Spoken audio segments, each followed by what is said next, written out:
Kwa kunipa nafasi na mimi nichangie kwenye hotuba hii muhimu kwenye bajeti hii ya Mheshimiwa Waziri Mkuu. Mheshimiwa Mwenyekiti, nianze kwa kusema nilikuwa nimejipanga kuchangia siku ya jana, na Mheshimiwa Naibu Spika aliposema twende tukatafakari bajeti hii akawa amenivuruga kidogo hivi, lakini nilipofika nyumbani baada ya kusoma kwa kina hotuba hii yenye kurasa 103 ambazo Mheshimiwa Waziri Mkuu ametumia masaa mawili kuisoma, nilielewa kwa nini Mheshimiwa Naibu Spika alisema turudi nyumbani tukatafakari. Mheshimiwa Mwenyekiti, ukisoma kwa makini hotuba hii na kwa uzoefu mdogo nilionao wa kukaa ndani ya bunge hili kwa miaka 10, Mheshimiwa Mwenyekiti, nimejifunza jambo moja kubwa sana. Rais Samia Suluhu Hassan, pamoja na kwamba tunamsifia ndani ya bunge hili, kuna kazi kubwa sana ambayo ni mtihani mkubwa, labda pengine wengi wetu tusingeweza kufaulu kama tungepewa, ambao mama huyu alifaulu kufanya. Mheshimiwa Mwenyekiti, mataifa mengi yanapokuwa yamemaliza uchaguzi au yanapobadilisha utawala, moja kati ya changamoto kubwa ambayo yanapata mataifa hayo ni namna ya kuendeleza miradi au mipango ya mtangulizi aliyetoka madarakani. Ukiangalia hotuba ya Mheshimiwa Waziri Mkuu na ukarejea hotuba mbalimbali kwa miaka 5, 6, 10 iliyopita, unaona namna ambavyo Mheshimiwa Rais ameonyesha sio tu dhamira ya dhati, lakini ameonyesha commitment ya hali ya juu kuhakikisha kwamba mipango ya watangulizi wake inakamilika. Mheshimiwa Mwenyekiti, na kwa kuonyesha commitment hiyo, kabla sijaanza kutaja mipango hiyo, mama huyu ametupa dira kwa kusema kwamba na isitokee tena ndani ya nchi hii utawala ukibadilika mipango inabadilika. Akaamua kutengeneza wizara maalum, wizara ya mipango, akatengeneza tume maalum ya mipango, akamweka Profesa Kitila Mkumbo na anko wangu pale Mheshimiwa Nyongo wasimamie wizara ile kuhakikisha mipango ya nchi hii inayopangwa kwa miaka 25, miaka 50 itatekelezwa pamoja na kubadilika nyakati mbalimbali za mamlaka. Mheshimiwa Mwenyekiti, nianze tu na upande wa nishati. Lile bwawa la Stiegler's, Mheshimiwa Mwenyekiti, mipango yake ilianza kufanyika tangu miaka 60. Watangulizi wake walihangaika kutekeleza, wakahangaika na kuhangaika, lakini hivi tunavyozungumza leo, Mheshimiwa Mwenyekiti, mitambo yote 9 imeshawashwa chini ya usimamizi wa Dr. Doto Mashaka Biteko. Turbine zote zimewaka, vijiji vyote 10,000 na kitu vimewashiwa umeme.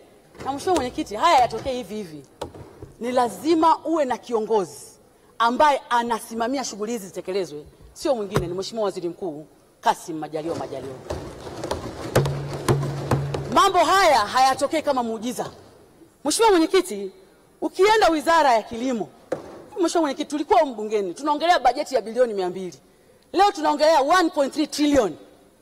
Kaka yangu Bashe anasimamia, Waziri Mkuu anakimbizana nao kila siku, anaangalia namna ambavyo miradi inatekelezwa. Mheshimiwa Mwenyekiti, yani chini ya uongozi wa Waziri Mkuu, kiongozi wa shughuli za serikali bungeni, leo sisi Tanzania tunajivunia tumeagiza ndege ya kuua yani ndege kwa maana ya aeroplane ya kuua ndege wale waharibifu, ya kupulizia dawa. Mheshimiwa Mwenyekiti, haya mambo yatokee hivi hivi, ni lazima uwe na viongozi makini kusimamia. Mheshimiwa Mwenyekiti, nimesoma hotuba ya Waziri Mkuu hapa, ukurasa wa 60 ngapi, anasema kwenye Wizara ya Maji ndani ya mwaka mmoja visima 925, wastani kila jimbo moja la uchaguzi limepata visima 5 ndani ya mwaka mmoja vya maji. Hivi mimi ni nani leo Mheshimiwa Mwenyekiti nishinde kuunga mkono hotuba ya Mheshimiwa Waziri Mkuu? Mimi ni nani? Nitakuwa sina uchungu na nchi. Kina mama wametuliwa ndoo kichwani. Mimi Salome nilikuwa pale Shinyanga, tunafuata maji kilomita 13, maji ya kunywa na maji ya kutumia. Leo angalau kila jimbo limechimbiwa kisima ndani ya mwaka mmoja, tena sio kimoja. Mheshimiwa Mwenyekiti, mimi nampongeza Mheshimiwa Waziri Mkuu, anafanya kazi kubwa, anasimamia serikali, anatusimamia na kazi inaonekana. Mheshimiwa Mwenyekiti, pale kwetu Shinyanga Ibadakuli, ule uwanja wa ndege ilikuwa nightmare, ilikuwa ni ndoto. Kamati ya bunge imeenda kukagua juzi Mheshimiwa Mwenyekiti, uwanja unakaribia kukamilika, ndege zitatua pale. Mheshimiwa Mwenyekiti, serikali inafanya kazi.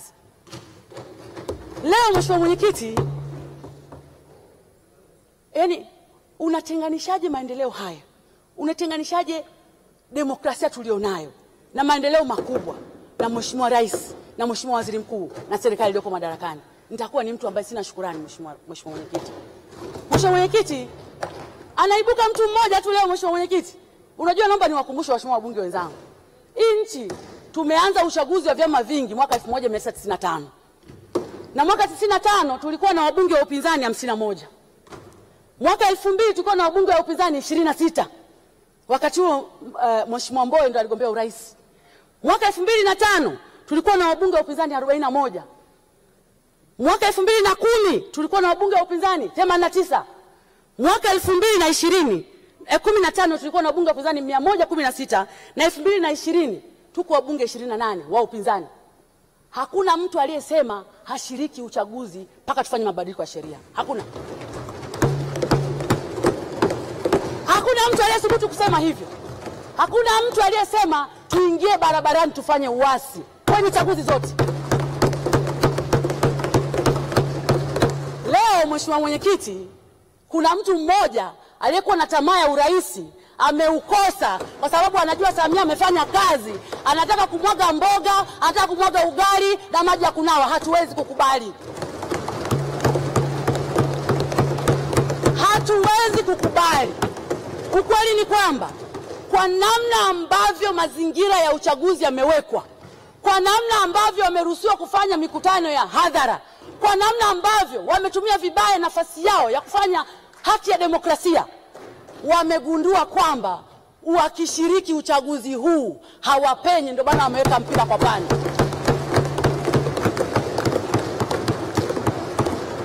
Mheshimiwa Mwenyekiti,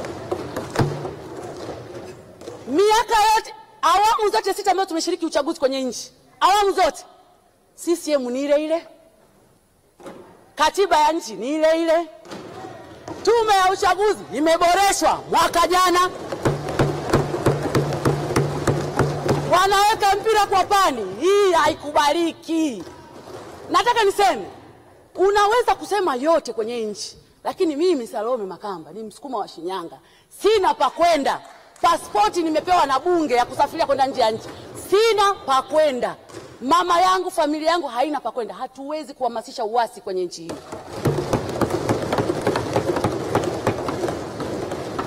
Kung'ang'ania kitu kisichowezekana, kung'ang'ania kwamba hatuwezi kufanya uchaguzi, imebaki miezi mitatu twende kwenye uchaguzi, unang'ang'ania hatuwezi.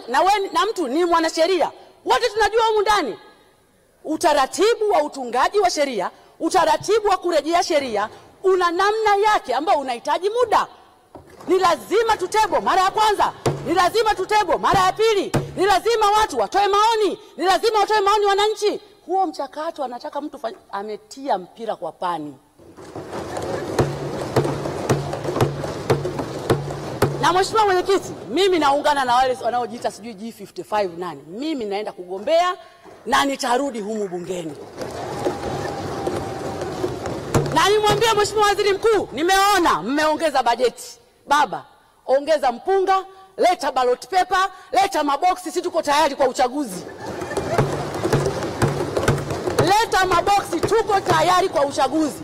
Haiwezekani mtu mmoja aye ndo anaamua hii nchi leo, iwe Jumapili, kesho iwe Jumatatu, anaongea yeye, mwanaume yeye, kibaunsa yeye. Hatuwezi kukubali. Na Mheshimiwa Mwenyekiti, nikwambia kitu kimoja. Mimi Salome na wananchi wa Shinyanga, hasa kina mama, tunasema hivi, yote yametekelezwa. Mama Samia mitano tena. Mama Samia mitano tena. Tumeyasubiri maboksi kwa muda mrefu.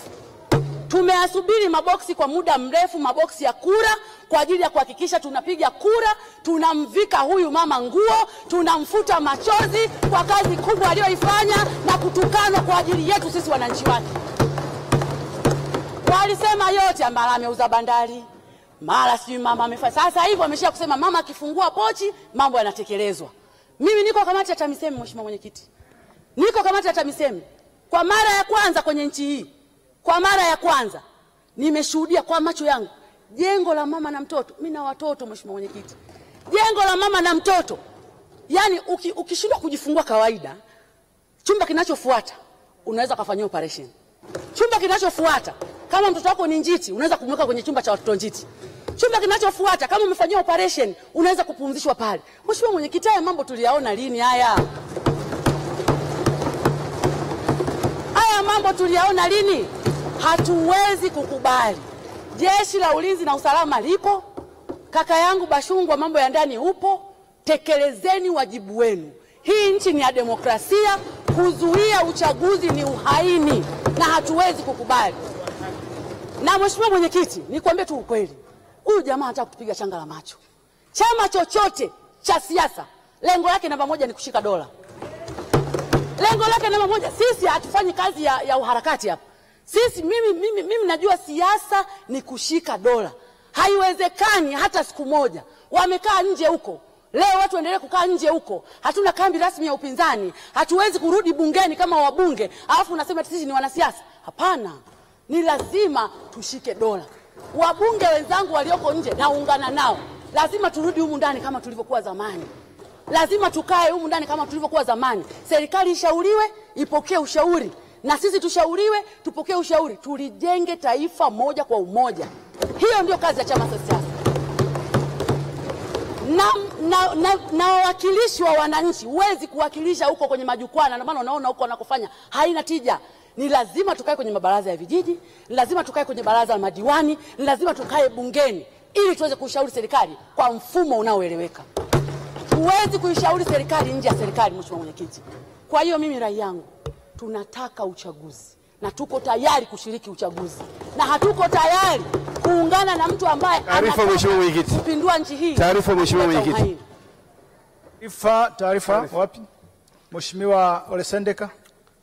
Mheshimiwa mwenyekiti, pamoja na mchango mzuri sana wa mheshimiwa mbunge, baba wa taifa Mwalimu Julius Kambarage Nyerere aliwahi kusema uhuru bila demokrasia ni udikteta, lakini demokrasia bila ya nidhamu ni fujo.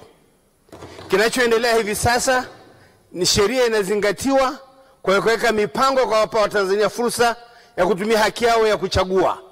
Ni dhahiri kabisa kwamba mbunge alichokizungumza hapa ameonyesha kabisa kwamba Yesu Kristo alisema atakayenionea haya mbele za watu nami nitamuonea haya mbele za Baba yangu. Hakujali itikadi, hakujali jambo lolote. Amemsifia Dr. Samia Suluhu Hassan kwa kazi nzuri na rekodi iliyotukuka aliyoionyesha. Dunia inajua, Tanzania inajua, wapinzani wanajua. Asante. Mheshimiwa Salome Makamba, unapokea taarifa. Mheshimiwa mwenyekiti, mimi hiyo taarifa naipokea. Kazi namba moja ya chama cha siasa ni kushika dola. Huwezi kushika dola kwa kwenda kwenye vyombo vya habari. Huwezi kushika dola kwa kwenda kwenye mikutano, kwenda kuwaambia watu wafanye uasi na uhaini. Unashika dola kwa kushiriki chaguzi huru na za haki. Unashika dola kwa kuhamasisha watu waende kupiga kura. Unashika dola kwa kuwa na ushawishi kwa vyombo vinavyotoa maamuzi ndani ya nchi hii. Na kwa kufanya hivyo ndiyo njia sahihi ya kueleza yale ambayo unatamani yafanyike ndani ya nchi yako. Na tofauti na hapo, mheshimiwa mwenyekiti, ni kinyume na katiba na ni uasi na ni uhaini kwenye nchi yetu. Nakushukuru sana mheshimiwa.